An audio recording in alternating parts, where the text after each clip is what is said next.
Greetings YouTube. Thank you so much for tuning in. It's Troy here. Today I'm going to be dropping a little bit of blue zone wisdom on you. And if you haven't heard of the blue zones are areas of the world where the people who live there have incredible health spans. And the value in this video is, if you're thinking about maybe making some changes in your life, getting in shape, if it's time to lose the body fat,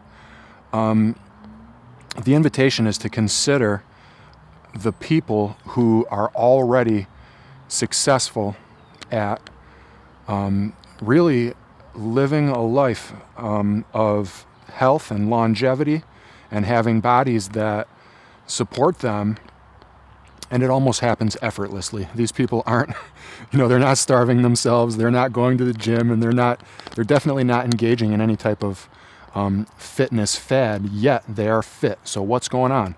In this video, we'll talk about some commonalities with the hopes that maybe you could apply them to your life. Before we get into it, I have a small ask. I ask that you smash that subscribe button because it doesn't cost you a thing, but it means the world to me. So let's talk about it. Blue zones, guys. What are some things that the people in the blue zones have in common? What are some things they're doing? What are some things they're not doing? Well, here's one. It's very powerful. The invitation is to consider how you can apply it to your life. Ready? Eat real food. Okay? Real food, not processed food, not food that has been pumped full of sugars and sodium and some of these really intense flavors that kind of make it hard for us to moderate, right? Maybe the food is a little bit too loud.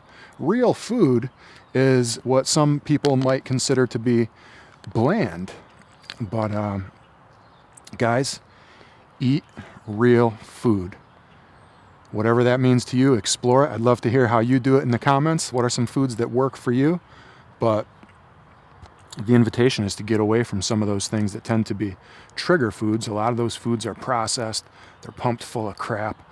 We overeat those things, right? They send us down the road of the snack monster and falling victim to him. So guys, eat real food. Make it bland. It's almost like you can eat as much of it as you want if you like to feel full. The invitation is to explore that idea. Next, portion size, guys. Eat small portions. We overeat. Guys, I overeat, right? If I could talk about some changes that I should make right now, I should eat a little bit less. So I understand with so much access to so much food all the time, it's hard to eat less. But the invitation is to find a way that you can do just that. The people in the blue zones are not stuffing their face like, maybe I do, or some of the people that we know.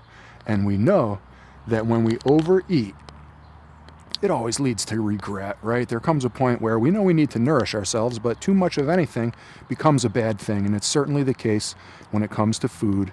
Eat small portions. Next, take it easy. Find a way that works for you where you are able to unplug and recharge and get away from stress for a little while, because I'm a believer that a certain amount of stress is good, but always living in the red is not good. And that makes it really hard for you guys to lose the fat. I find in my experience, if you tend to hold body fat around your stomach, especially, when you're really stressed and you have those stress hormones coursing through your veins, cortisol and such, it throws off your blood sugar, right? It makes it really hard. Your body thinks that it's in survival mode, so your body doesn't feel comfortable releasing the fat. De-stress to de-fat. So this one is hard for me, guys, because the recommendation is to be social. And I'm an introvert, so it can be difficult for me to be social at times, but it's powerful. And one of the reasons why it can be powerful for me is because I'm a closet eater. And so the times when I tend to overeat are times when I'm alone. And I'd like to do that when other people aren't watching me do it to avoid judgment and stuff like that. Because there are some feelings of, like I said, guilt and shame that come along with overeating. So to get away from all that stuff, be social, right? When you pour out your cup, there's room for you to put something else in there, maybe something better. And for me, if I'm hanging around people, I'm not gonna overeat, right? I'll enjoy their company and so on. So like I said, I'm an introvert, and this is an area where I need to improve myself, but being social can sometimes help us avoid that closet eating. And finally, guys, just walk more. Have you ever been to New York City or other big cities around the world where people walk more instead of driving? Everyone looks fabulous.